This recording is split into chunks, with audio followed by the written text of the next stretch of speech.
The truth is, hops can be used for a lot more than just making beer. And today we're going to talk about the little known health benefits of hops. Welcome to True Freedom Permaculture, where I show you all the tips and tricks you need to have a green thumb, even if you weren't born with one. This is a hops vine, and you heard me correctly, it is a vine with a B, not a vine.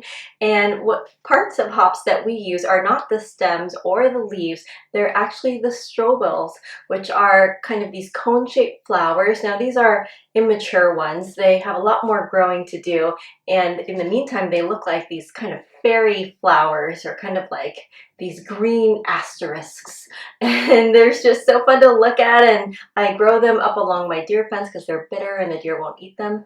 But we're here to talk about the health benefits today, so let's do just that. So the first health benefit that I really like about hops is that it's a natural sedative, and they have used this since the beginning of time. It feels like it is a ancient old remedy and sleep aid. And I think a lot of people are kind of onto the idea already, because how many of us have a beer at the end of the day to kind of unwind and relax? Well, it contains hops, and that is something that hops is very good at, is that it is a sedative for the nervous system. So in today's world, especially when so many of us, myself included, will use caffeine to kind of prop ourselves up, get through the day, get all of our responsibilities and duties fulfilled. Don't blame you, but at the end of the day, we find that we need to unwind. So many people will have like a glass of wine, or like I already mentioned, a glass of beer in order to do that. But if you're looking for an alternative that does not contain as much alcohol, you could do a tincture of hops instead, which is wonderful for anxiety. And I feel like this is one of the most common health problems that we hear of today, is that it feels like everyone can't sleep, and a lot of us have anxiety. And so I think that hops fits in really nicely there as sort of an antidote to all of that.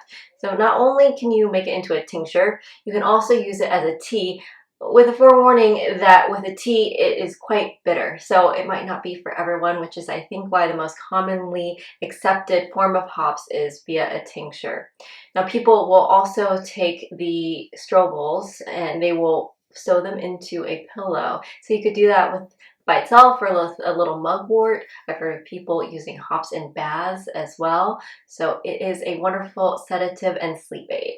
The second health benefit of hops is their ability to ease pain, and especially menstrual pain too, for those of you that suffer from it.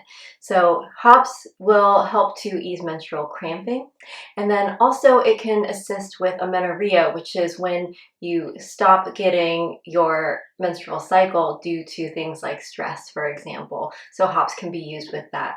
Now within hops, there is a hormone that very similarly mimics the qualities of estrogen. It has estrogenic properties. So as always, consult with your trusted healthcare provider before starting this, because this may or may not be appropriate for you. The third health benefit of hops is its calming ability on the digestive system. When the flowers are mature, what we're really looking for, and when you know that they're ready to harvest, is that they have these golden grains of pollen and the cones kind of dry out. And it's within these golden grains of pollen that contain the essential oils that we're looking for. They contain lupulin. It's a hard one, lupulin, and that is what has the sedative and calming properties within it.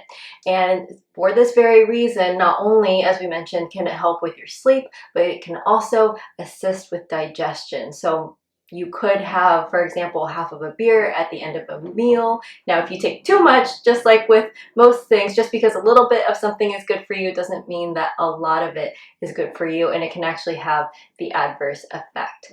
But it also has properties of bitters. And so have you ever had like bitters? You might be familiar with them if you have cocktails or make cocktails, but there's also a very well-known trick where if your stomach's upsetting you, they'll make you like a glass of seltzer, and you can dump a couple shakes of bitters into it, which will help ease your stomach. Well, it's the same kind of idea here. So again, you could make a tea out of it, but you'll probably want to take it in tincture form.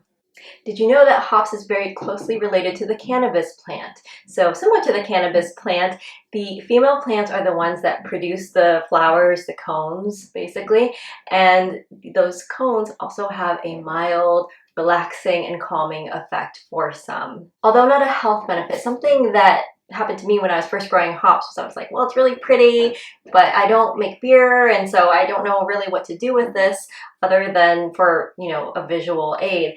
And as I'm learning more about hops and using them, then obviously it has become much more valuable to me. But also, with the visual appeal of it, something else you can do, my neighbor suggested drying them, and you can see the flowers are really textured and gorgeous when they're dried. You can use them in flower arrangements.